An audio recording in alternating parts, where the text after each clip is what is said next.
साल बताएंगे, तारीख बताएंगे, समय बताएंगे क्या प्रधानमंत्री? 2014 में और 2019 में जब चुनावी भाषण, जब चुनाव आता है 5 साल के बाद, तो बिहार आते हैं और बिहार आके बोलते हैं कि जो चीनी मिलें बंद है। अगले चुनाव में जब मैं बिहार आऊंगा तो उस चीनी मिल के चीनी से चाय पीऊंगा। किस दिन चाय पिएंगे, दिन बताए।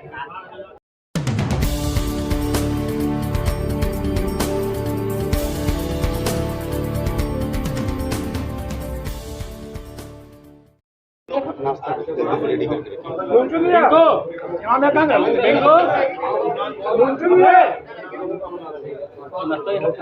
आज यही लगेगा, रेडी करके रखेगा।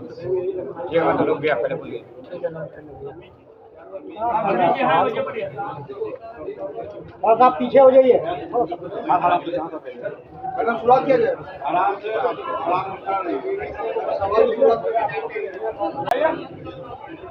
आप लोग के माध्यम से मैं प्रधानमंत्री जी से एक सवाल पूछना चाहती हूँ।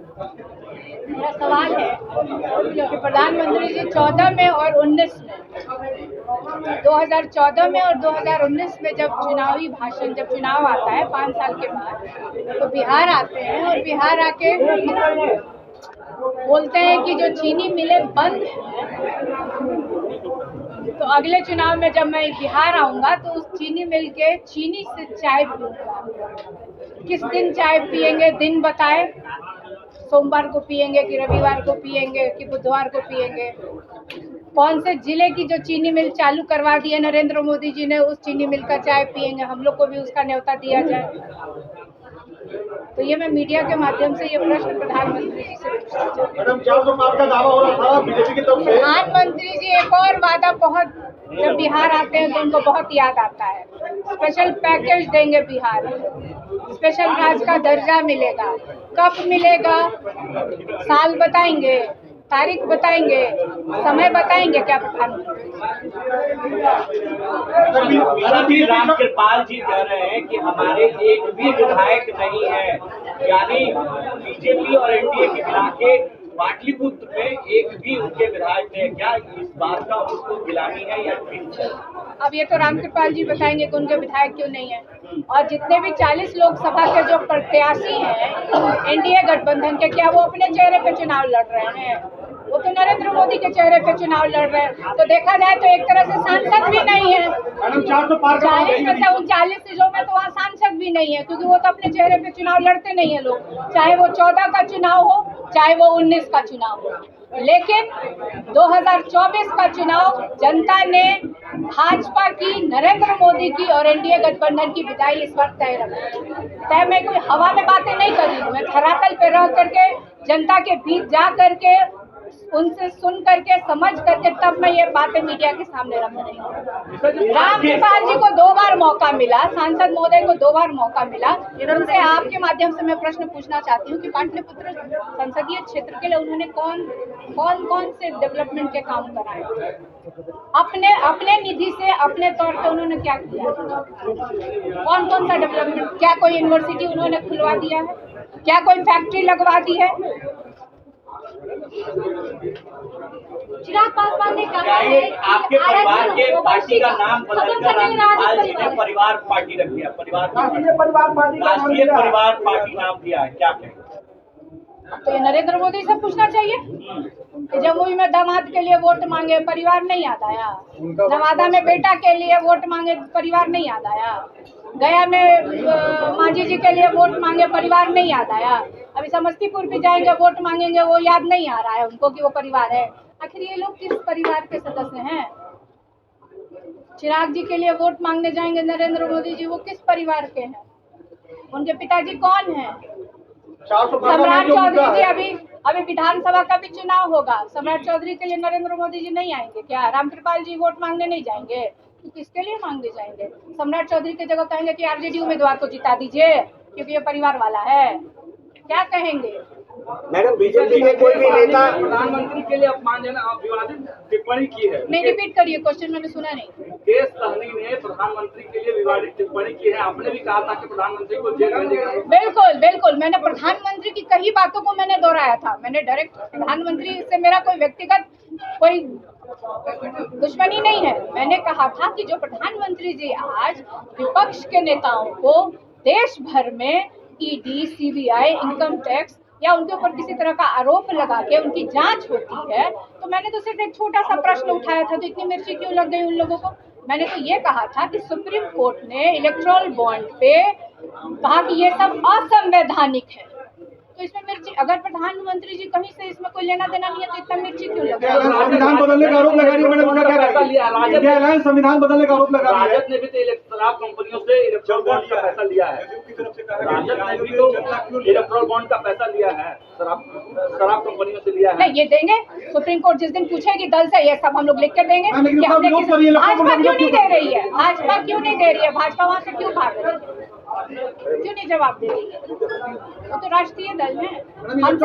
हमसे जब इलेक्शन कमीशन द्वारा पूछा जाएगा कि हमने किस किस से चंदा लिया, हम सारा उसको इलेक्शन कमीशन के सामने या सुप्रीम कोर्ट के सामने हम लोग प्रस्तुत कर देंगे। मैडम एनडीए के कोई भी नेता बिहार में आते हैं तो वो लालू परिवार पर ही हमलावर होते हैं। लालू परिवार से कितना उन्हें डर है? बहुत डर है, बहुत डर है। और सुनिए ना, ये देश का चुनाव है, प्रधानमंत्री जी जरा भी नहीं सोचते हैं ये देश का चुनाव हो रहा है, लालू परिवार का चुनाव नहीं है, ये भारत का चुनाव है और ये मुद्दों का चुनाव होना चाहिए। और यहाँ पे प्रधानमंत्री के पास कोई मुद्दा नहीं है। क्या वो बेरोजगारी पे बोल रहे हैं? क्या वो महंगाई पे बोल रहे हैं?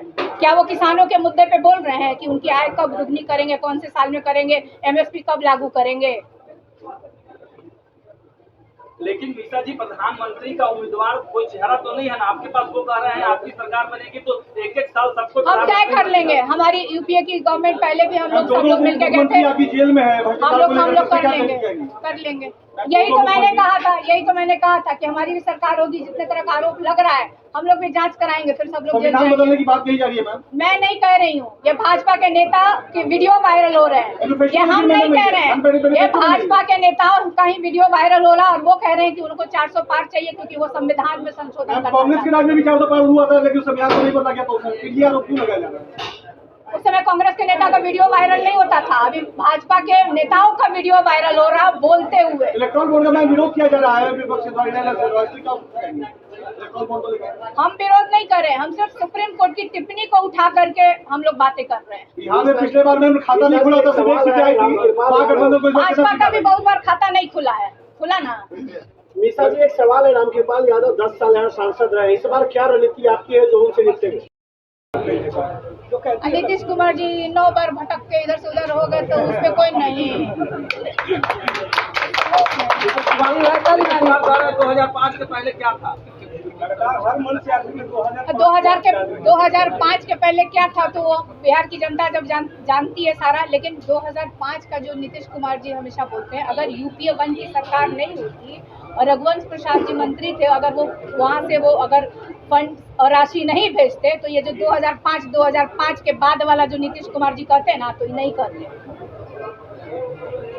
सवाल ये भी है जनता के मन में, आप राज्यसभा सांसद हैं, बहुत 3 साल लगभग टर्म आपका बचा हुआ है, फिर एक कार्यकर्ता को देने की बजाय आप खुद चुनाव लड़ रही हैं। इसके पीछे ये भाजपा में भी ऐसे लोग हैं जो राज्यसभा में चुनाव लड़ रहे हैं, नवादा में लड़ रहे हैं। कितना समय बचा है? कितना समय बचा है? 5 साल बचा हुआ, तो मेरा तो 3 साल बचा हुआ है। 5 साल वाला भाजपा का है तो लड़ सकता है, और हम महिला हैं और राष्ट्रीय जनता दल के हैं तो हम नहीं लड़ सकते हैं। ये मुद्दा है इस देश का। और पूछिए। फर्स्ट टाइम जो वोटर है, जो यूथ है, क्या कुछ संदेश देना चाहेंगे आप? फर्स्ट टाइम जो वोटर है, जो पहली बार वोट है, उनके लिए क्या कुछ संदेश देना चाहेंगे? देखिए, जो फर्स्ट टाइम वोटर है उससे मैं यही अपील करूंगी कि वो अपना वोट का प्रयोग ज़रूर करें, जिसको भी दे। और मुझे पूरी उम्मीद है कि वो जो पिछला जो उन लोगों ने देखा कि किस तरह से देश में चल रहा है, और मुझे पूरा उम्मीद है कि जो फर्स्ट टाइम वोटर है खास तौर पे, वो इंडिया गठबंधन के प्रति पूरा झुकाव है। शुभकामना संदेश दे दीजिए। संदेश एक देने की जनता को देना चाहती है। नहीं मतलब क्या संदेश? संदेश परसा आप आई हैं, परसा के लोगों को क्या संदेश देंगे? जीत कर आएंगे तो क्या करेंगे परसा?